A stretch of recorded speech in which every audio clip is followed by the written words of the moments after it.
Когато си на дъното на пъкъла, когато си най-тъжен, най-злочест, от парещите въглени на мъката си направи сам стълба и излез. Когато от безпътица премазан си и си зазидан в 4 стени, от всички свои пътища прерязани нов път си направи и пак тръгни.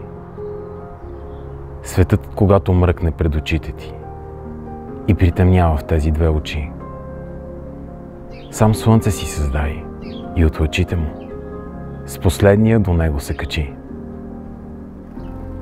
Трънлив и сляп е на живота ребуса, на кръст разпъва нашите души. Загубил всичко, не загубвай себе си. Единствено така ще го решиш.